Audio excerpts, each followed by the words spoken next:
मित्रांनो, एक काळ होता भारतात जे काही पिक्चर बनायचे त्यांचं बजेट किती असायचं? 10 कोटी, 20 कोटी, 30 कोटी, लय झालं 50 कोटी. आता मी जर तुम्हाला सांगितलं की भारतात एक असा पिक्चर बनतोय ज्याचं बजेट 100, 200, 300, 500 कोटी देखील नाही, 4000 कोटी रुपये. किती? तब्बल 4000 कोटी. नमस्कार, मी कुलदीप तुमच्या सगळ्यांचं पुन्हा एकदा आपल्या कुलदीप गड फिल्म्स या चॅनलवरती स्वागत करतो. मित्रांनो, रामायण नावाचा एक चित्रपट येतोय. याचा टीजर नुकताच मेकर्सने रिलीज केला आहे. आय गेस तुमच्यापैकी बऱ्याच लोकांनी तो बघितला असेल. 2026च्या दिवाळीमध्ये रिलीज होणाऱ्या या चित्रपटामध्ये मुख्य भूमिकेमध्ये एकापेक्षा एक तगडे कलाकार आहेत.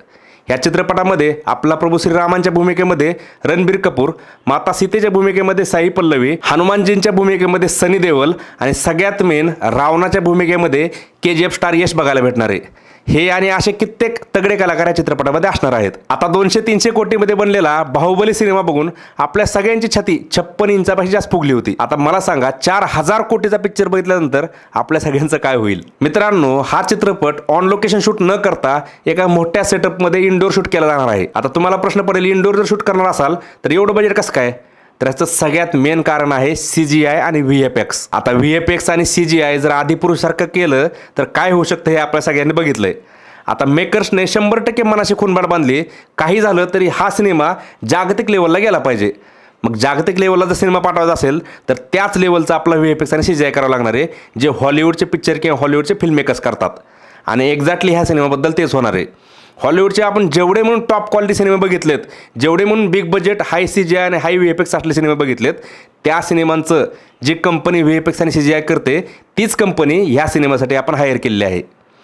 आणि बजेट वाढायचं सगळ्यात मुख्य कारण तेच आहे.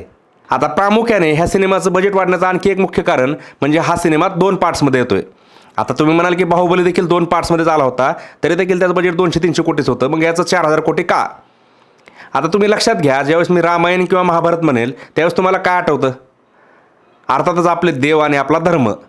पण मला एक गोष्ट सांगा, अमेरिकेत बसलेल्या जॉर्जला ज्यावेळेस मी रामायण किंवा महाभारत असं सांगेल त्यावेळेस त्याला काय आठवेल? खूप जास्त शक्यता आहे की त्याला काहीच त्याचा रेफरन्स नसणार आहे. आणि हेच इम्प्रूव्ह करण्यासाठी मेकर्सने निर्णय घेतला आहे की ह्या चित्रपटाची मार्केटिंग एवढ्या ग्रँड लेवलला करायची की जॉर्ज असो नाहीतर कुठला जोसेफ असो, ह्या प्रत्येकाला रामायण चित्रपट म्हणलं की ती बघायची उत्सुकता वाटली पाहिजे. मित्रांनो, एवढ्या मोठ्या बजेटवरती रामायण नावाचा चित्रपट बनतोय हे जस्ट इमॅजिन करूनच माझी छाती आतापासून गर्वाने फुलते. चित्रपट रिलीज झाल्यानंतर आपल्या सगळ्यांची काय अवस्था असणार आहे हे देवच जाणो. बाकी तुम्ही रामायणाचा टीजर बघितला असेल आणि तुमचं हे बजेटबद्दल एकंदरीत काय म्हणणं आहे ते मला कमेंट करून नक्की सांगा. आणि चॅनलवरती नवीन असाल तर आपला हा चॅनल सबस्क्राईब करून घ्या. भेटूया पुन्हा एकदा अशाच एका नवीन व्हिडिओमध्ये. तोपर्यंत जय श्रीराम.